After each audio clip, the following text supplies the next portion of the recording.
Mount & Blade 2 has 6 kingdoms to choose from, and within those 6 are a smattering of units that you'll be training from lowly recruit all the way to their tier 5 Giga Chadley goodness. In this video today, I want to reboot an older series I did during the early access of Bannerlord and review the entire unit tree of each respective kingdom. Today we'll be focusing on Vlandia. This is of course not a guide of min-maxing, but a means of giving you an idea of how well a specific kingdom's soldiers stack up against other soldiers of similar rank.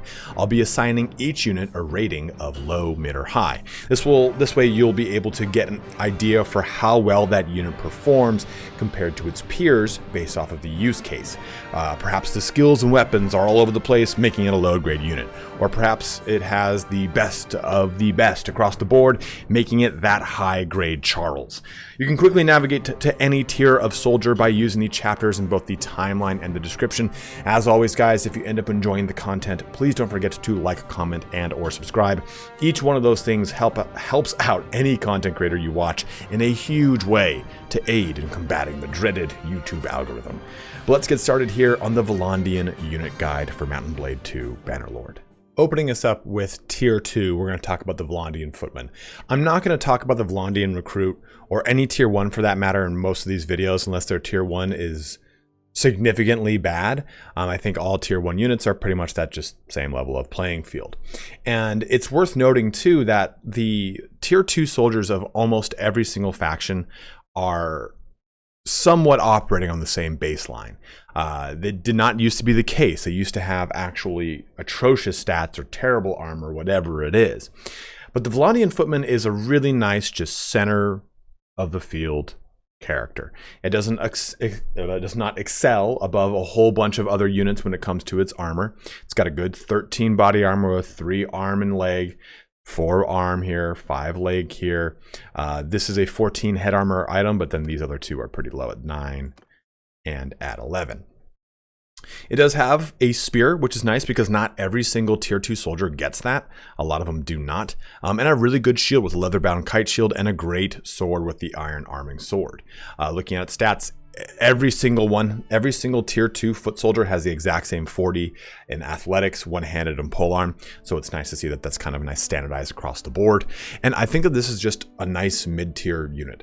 It doesn't, or I'm sorry, mid-rank unit. I don't think it really excels above everyone else, and I don't think it really falls short. If you take a look at, say, the Sturgian warrior, who has the same amount of skills, does not have a spear, has a tapered blade with a length of 83, a good shield, but it has terrible body armor and pretty middling amounts of hand and foot and head armor. It's really, well, actually, that's a pretty goddamn good hit. I thought this was the crappier one. It's definitely a low tier by comparison, just to kind of give you an idea of what would be a low tier versus this, or even a high tier, which has more armor across the board and has maybe better weapons here. Wooden hammer, which actually gives it a little bit of threat range into higher tier units. But just kind of paint that idea of what that Tier 2 looks like. Let's now pivot over here to the Levy Crossbowman, who is also in that Tier 2 as well. And we get a great unit because it is the only Tier 2 crossbowman in the game. Not good armor though. In fact, really harshly bad armor, to the point that it will struggle to survive into Tier 3 if you don't keep it protected. And I think in the earliest portions of a Vlandian campaign, that can actually be pretty punishing, especially if you're new to the game and you don't really know. Like, oh, I've taken my recruit and I put 3 of them into crossbowmen. Why do they keep dying? Well, it's because they just have no armor and your army just can't hold a line yet. But they do have a good crossbow. They do have good bolts, and they have a decent enough sword, the same exact sword that the Vlandian Footman had. So with there being no one above them or below them, because there's no other Levy Crossbowman to compare, I'm just going to put these guys at mid tier or mid rank, because they still, she's for sure mid, dude. It's a mid rank because their armor's not great. They don't really have that great survivability, but again, at Tier 2, most archers do not. So it's kind of worth considering those things when you kind of take a look at it. And if you're just trying to decide between archers or crossbows really thrive in mass. If you have 50 crossbowmen, they will outperform the damage that archers can do. Archers are really good when you don't have a whole ton of them. Like if you have 25 fiends, well, 25 fiends will just take any castle, doesn't matter, even if it's 25 to 500. No, I'm just kidding. But still, 25 Fiends do a lot of damage, but 50 crossbowmen just do more because the amount of damage they do per shot outweighs them. It's been a thing with crossbowmen having to kind of struggle and find their place against archers who have a faster rate of fire, but now crossbow do a ton of pierce damage. They can really kind of hit through things armor and really kind of punch through, and that's where their real strength is that high volume of high damage range weapons. Moving into tier 3, we have a new introduction to the Vlandian unit guide or unit list in the Vlandian light cavalry. We'll get there in a sec. Starting off with our Vlandian spearmen, we get 70 across the board. Athletics, one-handed, and polearm on every single unit in the game at tier 3. But when we look at their armament, we get a tall tipped long spear, good length on this. Again, that solid shield at the reinforced oak and kite shield, and then a ridge-tipped arming sword with a 104 length. I think this is just another same thing. The only difference here is the chest piece here, which swaps out the arm and leg armor. And to be honest, it's just kind of that middle ground here. The Vlandian spearman, again, doesn't really excel in anything. You look at the Khazate spearman, it's got amazing armor. It's got a braceable step spear, stepsister, long saber here, and a straight saber. Like, this is a really solid unit with just terrible head armor. Or even looking over the Sturgian soldier, which starts to get a little bit better. They've got really good body armor. Everything else here is pretty much run of the mill. Looking too, though, at the infantry trained soldier, we start to get something with a little bit better armor all the way around, but we get throwing weapons. So everything else gets something that makes it a little bit more pound for pound better. Like, this guy's got really good head armor. That's really nice always when you have really good head armor. The length of their swords for the for Britannia is kind of something a little lacking depending on which set you get. Oh, no, we're not going there yet. But I think that's kind of the unfortunate thing for the Vlandian spearman, is it just does not perform very well. And I think that's kind of the crux of it here, is that this used to go footman into spearman or footman into swordsman, but now it goes footman into spearman and then into swordsman. And the spearman, I think, is a low rank unit because it does not have the defensive capability to truly last the test of time, or additional things to make up for it. Like, the trained infantryman for the Imperial used to have the best armor at tier 3. It doesn't anymore, but it still has throwing weapons to kind of make up for that. You don't even have a braceable spear here to make this thing have even more of a strong use case against, say, cavalry. And it's one of the biggest bottlenecks of Vlandia, is the fact that your recruit's okay, your footman's passable, right? It's a good mid-tier. We just talked about mid-rank, but the Vlandian spearman is low rank. It suffers compared to the other rank 3 infantry, and I think that's a big issue because your sergeant's not as amazing as he was. The swordsman's pretty damn good, but that's kind of an issue I have with the progression tree for Vlandia. Let's move over here to the crossbowman, because it doesn't have very many competitors. In fact, it has nothing. There's no other tier 3 crossbowmen, but it suffers from the same problem that the Levy crossbowman had. It has terrible armor. If you compare this to, say, the trained archer has good armor. The Sturgian hunter even has better armor. So those things are really tragic, and they do weigh against the crossbowman because it makes progression for them a little bit more difficult. They have a heavy crossbow, does a lot of damage, and they have bolts, which have a good enough stack amount. This is again why crossbowmen in a larger quantity are better, because that means you get more total shots, right? Only 18 on these. If you take a look at the archer, you got two more shots here. This guy's got 2 quivers. So the crossbowmen have limited shots, and they have poor armor. And even though they don't have a competitor, I'm going to give them a low rating, but because even with all the fact that they've got no competitor and all those things, I still think that they are going to suffer trying to push from tier 3 into tier 4. Low armor at tier 2 is excusable, but having tier 3 have just, okay, a pretty good piece of head armor, it makes this unit much harder to get into tier 4, where their usability and their viability really pops off into tier 4 and 5. So we're going to put them on a low tier. Now let's take a look at the Vlandian Light Cav. Being the newest unit to be added to Vlandia, it's an interesting one because it pushes the footmen into cavalry capabilities, whereas before you had to wait until you got to Vlandian Cav, which is nice. It gives you access to nice, heavy, shock style cavalry without having to use the noble line, which will grade on its own. And we're not going to be looking at any of the noble line cav across Sturgia or Empire or even Vlandia. We're only looking at the generic lines right now. We'll look at the noble line in their comparisons in their own section. So comparing this to the Khazate Horsemen and to the Asarai Mamluk regular, the Vlandian Light Cav is that nice middle ground. It's got decent enough armor. It's got pretty nice spear and a really good ridged arming sword, which has 113 length, which is good on horseback. But take a look at this. 60 riding versus the 70 riding of the other two. 70 one-handed, the same, but they get 80 polearm. So they do swap some of their riding skill for the polearm, and I'll be honest, I'll take that. I think that the polearm kind of fits their role a little bit better. They're not going to be as quick on the draw with their riding, but it's still marginal. They're not going to be shooting from horseback, so it's not going to be as huge of a detriment to them. And I'll take that over, say, maybe the Asarai Mamluk regular, which has terrible armed and armor, and it has one of its sets got an axe, which is just miserable to use on horseback. Look at that, 62 length. What are you going to be doing there? This thing has got a 174 weapon length on the spear. That thing's not going to poke anyone. So I definitely put the Vlandian Light Cav at that mid rank. Let's move over to tier 4 now, where things get spicy. And the Vlandian Hardened Crossbowman is a great place to start here. We finally get one with a little bit better armor. The leather scale armor's got 16 body armor, 6 and 6 on the arm and leg. We get better arm and better, well, marginally better leg armor. But we get a hood as well as the kettle helmet over mail. So we still keep that nice, good, high armor headpiece.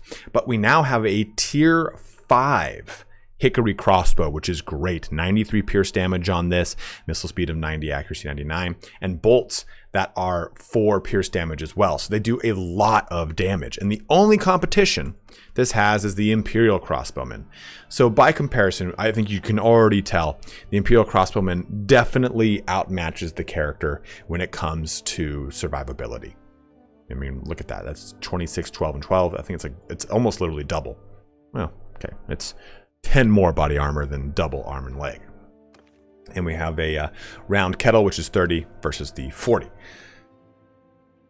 It's interesting because what I'm about to say is that the Hardened Crossbowman I give a high grade to, even though his survivability isn't that much better than the Levy and the Crossbowman as far as a progression point goes, but their damage is that much better with the Hickory crossbow and with the bolts and with a Pavish shield, which adds a lot of survivability to this unit. If someone charges it in combat, it doesn't need to have as good of armor if it at least has a shield to protect itself.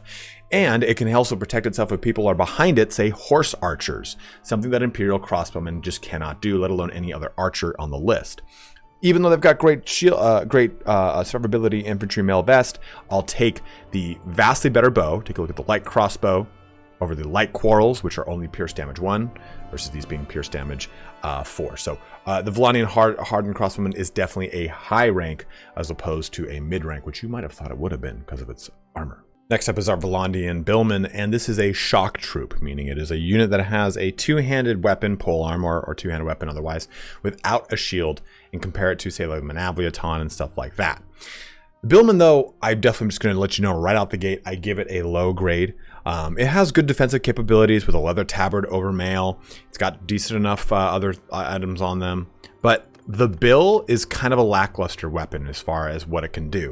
132 length is actually very, very long with 67 handling, meaning it's just a little unwieldy. They can't move it as fast as you can, say, maybe a Falx or a two-handed axe, or even the Executioner axe we'll talk about in just a second here.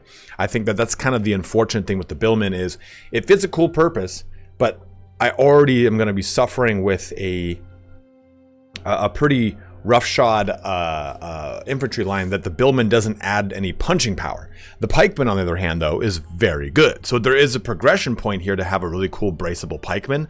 But look at their stats: 100 two-handed and 110 athletics with only 90 one-handed. Compare this to the Battanian Falksman, who has 100 two-handed, 100 athletics. The Falksman's in a weird place skill-wise, but the Falksman itself, the Falx is a very, very, very, very good weapon. 111 weapon length with 88 handling, so it's hard to really compare that. So it's an unfortunate thing because the Falx is very, very good. And the Sturgian Linebreaker has 110 two-handed, 130 athletics, and 100 one-handed. So skill-wise, it gets outpaced by nearly everyone. The Mamluk Guard here, who has a great Executioner's Axe, which is very strong, Tribesman throwing axes, and then 100 two-handed, 110 athletics, and as well as 100 throwing and 60 one-handed. Manaviaton, of course, just the Goliath here with tons of armor. The Manavian, which is really, really good. 100 on both those athletics and one-handed, but it is a polearm, so it switches over to one-handed as well. So I just think that it just cannot compare to the rest of the line, and I give it that low grade for that very reason. On to the just basic infantry, we have the Vlandian Swordsman at tier 4. And it's a very solid soldier. It has 100 athletics, one-handed, and polearm. It has really great armor with the mail shirt, 25, 11, 13, padded mittens, and strapped mail chausses. Even has a segmented skull cap over lace coif. Each one of those is all really, really solid. It does have a spiked battle axe in one of its loadouts, which is unfortunate because the same thing the sergeant has. It kind of gives it a knock against them, but it does have a knightly arming sword and then a mace here, so it does have some capabilities to fight into other tiers. Comparing it to its other counterparts, though, we look at the Asterite infantry, which has 3 different weapons to use, the same kind of spread, but kind of a skewed throwing capability, about the same comparable overall aggregate armor. The Sturgian Spearman, again, a lot of the same stuff here, does have a polearm, also a lot of really good armor here on Khazate, does have a polearm with the picked warrior, great armor, really good. The best stats on your tier 4 are 110, both polearm and one-handed, has 10 above its counterparts. Pretty good braceable and couchable lance, which you're not going to be couching, you're on foot, and fine steel cap. So all these things are really good, right? But my point is that even the veteran infantryman who has a pilum has a polearm. So the Vlandian Swordsman, I want to be a really good tier soldier, but I think the fact that you have 100 skill wasted on a polearm that they don't have, they will pick a polearm up off the ground if they can, I think really works against them. And I think that the swordsman needs a spear to fill the void that jumping to tier 4 creates. Yeah, the pikeman has a spear, but just drop the spear from swordsman to sergeant, and that way you've got something. Well, actually, the sergeant has a spear. I forgot about that. I think that's a big problem with the swordsman. So because of this, the Vlandian has wasted skills. All the other counterparts get polearms, or they have better skills in something or better armor at another thing. I think this puts the Vlandian Swordsman at a low grade, unfortunately. And I don't want it to be. I think it definitely has capabilities to be mid or high, depending upon if it has a polearm, because it already has very good defensive capabilities.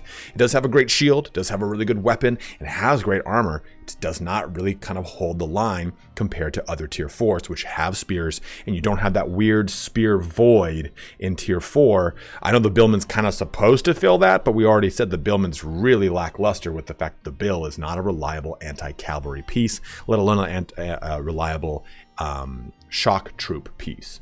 Let's move now into our last unit with the Vlandian Cav. So tier 4's Vlandian Cav is strong. 120 riding, 110 polearm, 80 one-handed, which is unfortunate. So you're kind of seeing those points dispersed across riding and polearm, which is what the Cav is supposed to be, right? But here's the kind of issues I have with the Vlandian cavalry.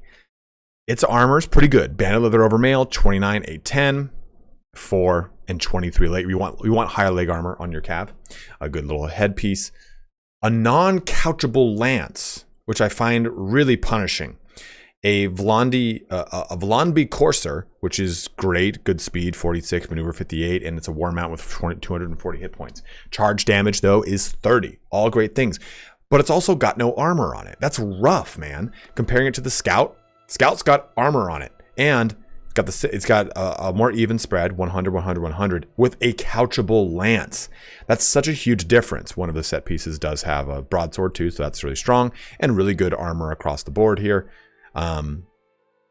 Charge damage less on this one. Charge damage less on this one, which has armor. A lance, not couchable, but at least this guy is so much more heavily armored, and a heavily armored lance, or a horse, that it makes it a little bit more passable. Now, the Hardened Brigand is a hard comparison to make because the character is more of a throwing character. 100 riding, 100 one-handed, 100 throwing, less polearm focus. It does have polearm capabilities, so it can have that threat range, but it's kind of hard to make a one-to-one comparison when the use case of the Hardened Brigand and the Horse Raider is more of a harassment style skirmish cavalry throwing javelins and less of a direct one-on-one fight. So I think honestly the Vlandian Cav goes to mid-grade because of this. I want it to be high grade, but I think without the survivability of armor and not having a couchable lance, what it does as cavalry is already superseded by everything in the noble line, and it's just kind of a mean to get to the Vlandian Vanguard, which is fine and all, but I still think it needs that horse armor that every single one does get by comparison. I think that's kind of an unfortunate circumstance of Vlandian Cav. All right, we're on to tier 5, the creme de la creme of the Vlandian military, I guess. And we have the Vlandian sharpshooter, who truly is the creme de la creme of sharpshooters, or crossbowmen. The comparable opponent would be the Imperial Sergeant crossbowman, who still has amazing armor and actually now has a really good crossbow, but nothing compares to Big Daddy Sharpshooter here. Tier 6, 100 damage bound crossbow with heavy bolts, which add 5 more pierce damage into this mix. Not really how it works, but still nonetheless. A really good sword and a really good shield. Looking at the skill set too, we got 130 athletics, one-handed, and crossbow. There's an argument that can be made that these guys are actually the best the best infantry in Vlandia because they've got really great armor. You know, I mean, the mail shirt was the same thing that the swordsman had for the most part. Mail mittens, a good arm. Strapped mail shouse is a good leg, and a good headpiece with, it's just a hood. It's not a big deal, but it's a really good, like, whole entire kit here. So they are definitely a high grade unit that I really enjoy and can just pour out tons of damage across the field, especially if you get them in mass. And having that big shield, that Pavis on their back, they're going to actually be able to hold their own in close combat if anyone closes the gap on them. Our shock trooper for tier 5 is the Vlandian Volgier, and it's unfortunate too because this is a really cool seeming character with great defensive capabilities, good helmet, great chest piece at 34-12-12, good arm, good foot armor, but looking at his skills, 130 two-handed, 130 athletics, 130 polearm with 80 throwing. He has some Francescas he can throw, which are all right. A good enough, actually a pretty decent sword here. But the Volge is shit tier. 143 length with 66 handling. It just does not work in a crowded battlefield. It just can never get off the ground properly. Compare it to your line breaker here, who's got 150, 150, 1 throwing, and this thing has got 77 handling, so it's really going to be tight on the curves here. The veteran Falksman's getting a really weird place. It's got really shit stats by comparison. The Falksman is hands down better than the veteran Falksman in my opinion. The Mamluk Palace Guard though is just a juggernaut, dude. Like, this guy's got 130, 140, 130, and he's got tons of armor. He's got an executioner axe. Like, this guy is a juggernaut by comparison, or the all armored elite Manavliaton. It's just unfortunate because the Volgier got such great armor, got a really good set of skills because it's just that baseline, but he doesn't excel with his Volge because it's terrible. So I put this guy, unfortunately, in that low grade for that very same reason. I don't think I've ever upgraded my Billmen to Volgiers once. Well, maybe I did it once as an experiment, but I've never really done them. I think it's probably one of the worst units in the game, or at least the most underused unit in the game. Next is the Vlandian Pikeman, and it's weird because in a class of its own. I'm giving it a low grade because it really doesn't have a ton of use outside of the braceable capabilities of its fine pike. I think that that's fine and all, that there is a dedicated pikeman unit, but it doesn't get a shield, so it's terrible outside of being able to use the pike. You can't prioritize having pikemen in the front of your infantry line to maximize the use of the pike. His defensive capabilities are really good. Rough Brigandine is really solid armor. He's got great arm and hand and head armor. Like, it just doesn't really have much of a use in my military. The Billman line in general in Vlandia is just, it's just not there. I don't find any reason to go this route by comparison to just these two. And we're going to talk about the sergeant and how he's kind of falling short of my expectations too. So I think the pikeman is something that could be really useful, or you blend him in with another character to be useful. The Volgier used to have a two-handed sword, which made him a really useful character because he could use the Volge or the two-handed sword depending on the situation. The pikeman just feels super niche, and it only feels like I'm using him to take a screenshot more than anything. Continuing our romp into tier 4, we have the Vlandia, or tier 5. We have the Vlandian sergeant. And this character too used to be really amazing because he had a one-handed, a shield, a polearm, and a two-handed weapon, and also a mace for most of his kits. So he just had such a great threat range. But now it's very weird. This long steel spear, which has got a really good length, but it's not braceable, so he can't really fill the void of a pikeman. And his skill set, 130, 130, 130, is good. It's not bad. His armor, not amazing though. Everyone else's armor either is comparable or better than his, and with better skill sets or better weapon loadouts. And that's, I think, the unfortunate thing for the sergeant. He used to be one of the best characters in the game, but now he's probably the worst infantry soldier as of the making of this video. So I give him a low grade, comparing him to, say, the Darkhan, which has just got really great across the line, both armor, weapons, stats, everything just really solid. Good B tier. Your Legionary, which is just such an armored juggernaut, good balance of everything else. Or you look at your Oathsworn, which is can threaten with a braceable spear, a throwing axe, and it's got a sword, or I think one of these is a sword, right? Oh, they're both axes. That's right. Remember when I did that video when I talked about all the infantry and I said the thing that works against him is the fact that he's got an axe? Well, forgot about that. But yeah, great armor though across the board here. The heavy spearman, who's just a super Chad with 125, 140, 140, just does the job so well.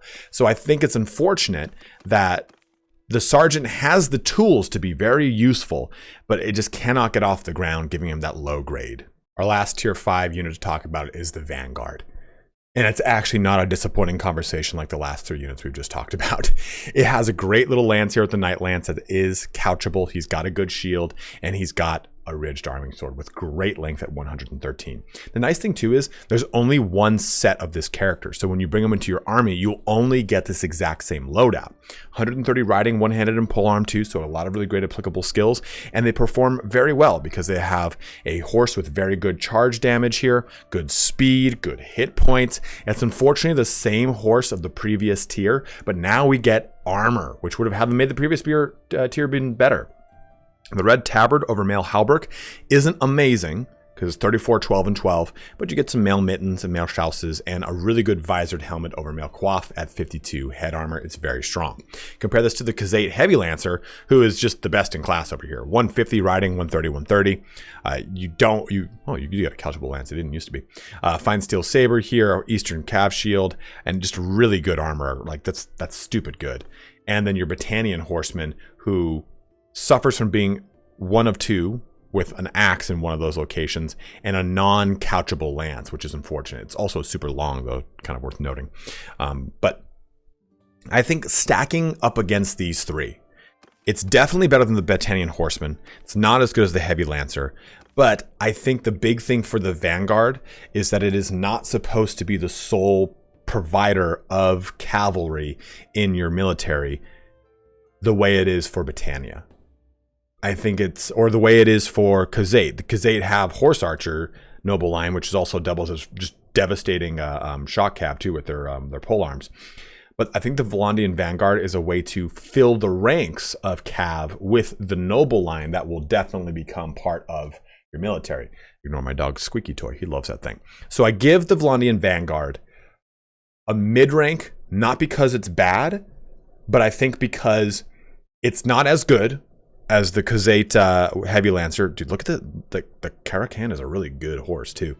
And because the Vlandian Vanguard falls short of the Noble Line, which I think is supposed to supplement the Vanguard. So that's how I'm going to rank that bad boy. So let's move now into the Noble Line. Now, with the Noble Line, we get a lot of weird comparisons depending upon which point we're taking a look at, right? If you want to look at, say, the Vlandian Squire, which is the first one we're looking at tier 2, we get a very solid little soldier on horseback. Now, the other noble lines don't have a comparable point except for the Aserai, and the Aserai will kind of fall off this list of comparison because then the Ferris becomes something that's much different than the other ones by comparison. I've said comparison like 4 times right there, Jesus Christ. But Vlandian Squire has 40 riding, 45 one-handed, and 40 polearm. Compare this to the Aserai Youth, who has 60 polearm, which is nice, but then 30 riding and 40 throwing and 20 one-handed. As far as actually being a good cavalry soldier, it's very good. As far as being a great combatant outside of that, it's not so great, and its availability is extremely low. So the Vlandian Squire is actually far easier to get than it used to be. You can find them very, very easy throughout the lands of Vlandia. So I give this just a really solid mid-rank because it's not going to be amazing in anything. And I think it's worth noting too that once you do get them, they have Morning Stars and Iron Arming Swords, which when you get them in later difficulties allows, not later difficulties, later points in your game, they can actually do some threat to, say, a Cataphract with this Morning Star, which is actually quite nice. Into the Gallant, though, we get a really crazy progression in just one tier. We get a massive upgrade in armor, 25, 11, 13, 6, 6. The Vlandia Corsair here, who has a little bit of armor on, and a really good helmet. Also, we get a couchable lance on this character with 100 one-handed, 100 polearm, and 70 riding. It's a very, very solid character. Now, the Equite is the first level we can compare across to another noble line's cavalry, a shock cav, and 70 riding, 70 one-handed, and 100. Now the Equite is one of the first units we can actually look at the other kind of shock cav slots, right? When you talk about the Cataphract or the Drusnik.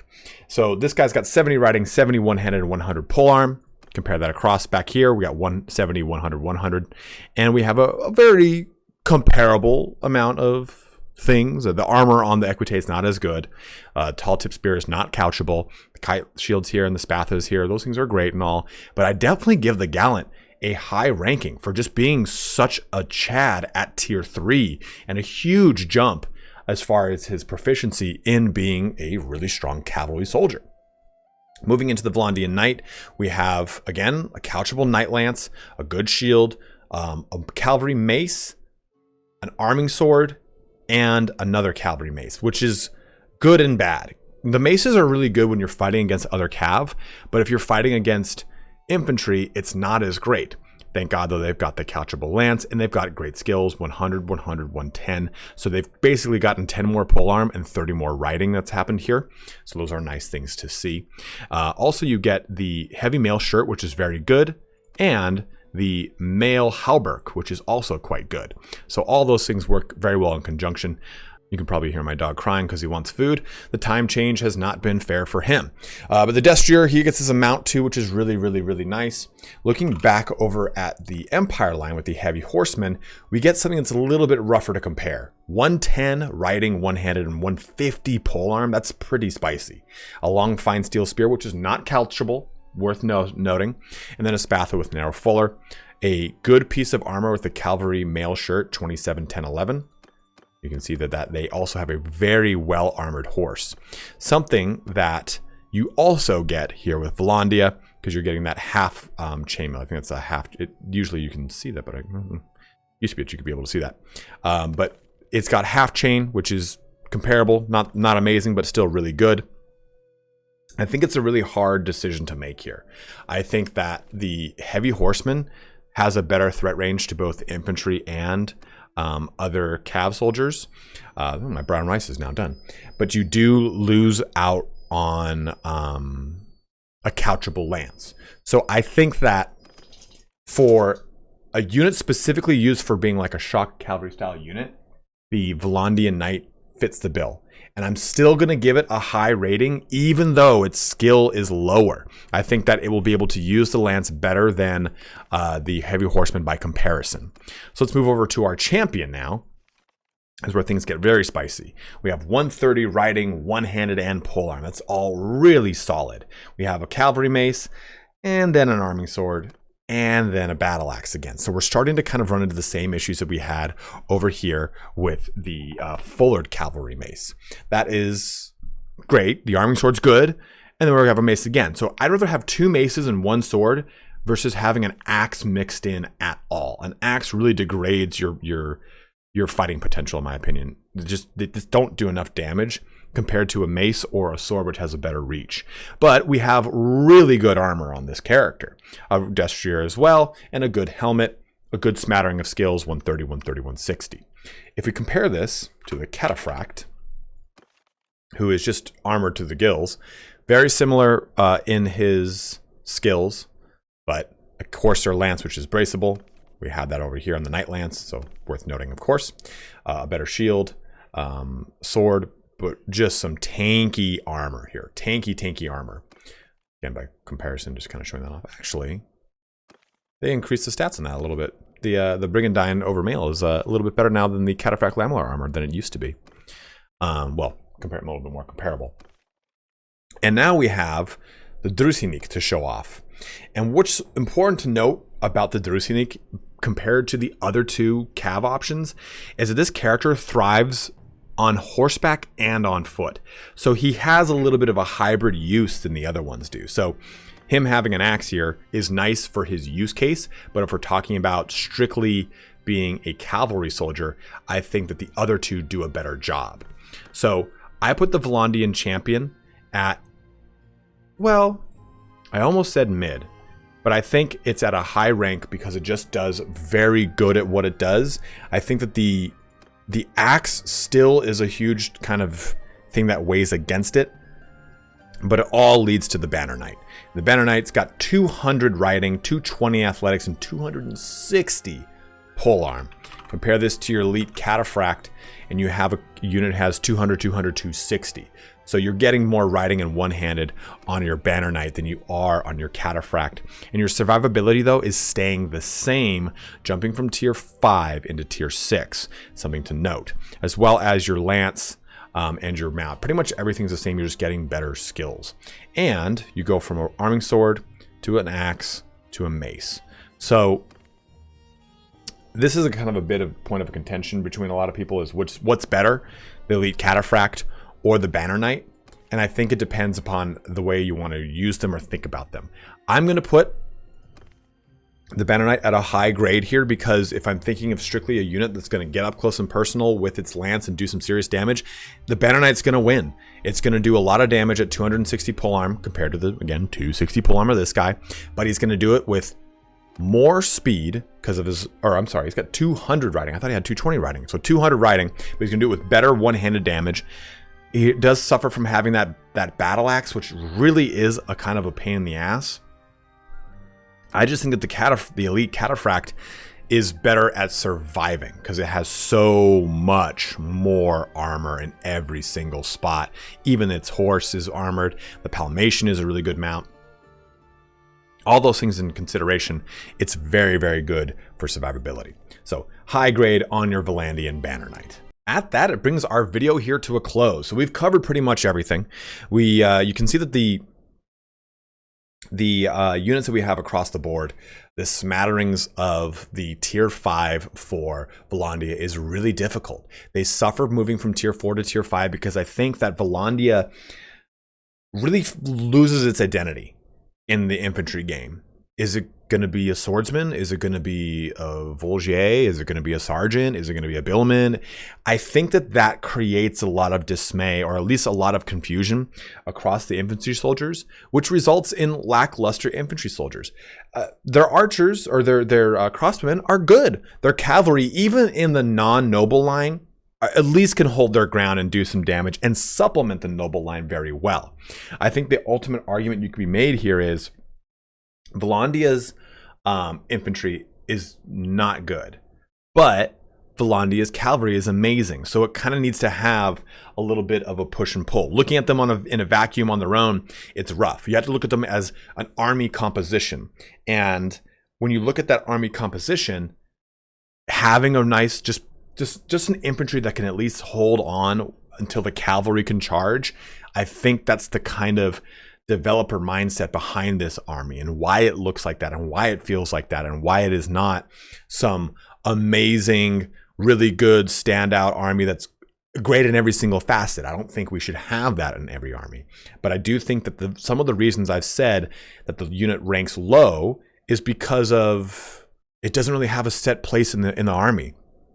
Or it doesn't make any sense why I would choose maybe a Vlandia over a sergeant ever. So I think that getting those things addressed would make Vlandia's army overall more stable, and I think a little bit more approachable for people that are brand new to the game. If you're brand new to the game, you're probably going, when am I ever going to use the billman? Should I use the billman? I've got 5 billmen. Do the billmen do anything for me?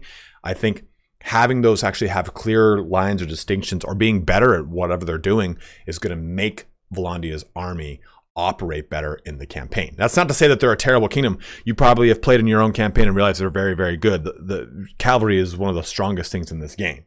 So it's just me kind of showing and talking about all those things and what I think kind of lacks or what could be better or what's actually really, really good. Like, of course, the crossbowmen or the banner knights and stuff like that.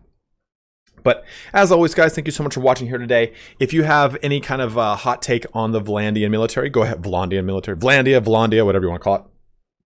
Go ahead and let me know in the comment section below. Maybe you think that the Vlandia has a very specific spot in the army and this is how you use it. Let it be known. Let that information be out to the people so they can help make informed decisions on how to build out their armies. But as always, thank you so much for watching. We'll be on the lookout for more of these unit guides as I create them. But have a good one and take care.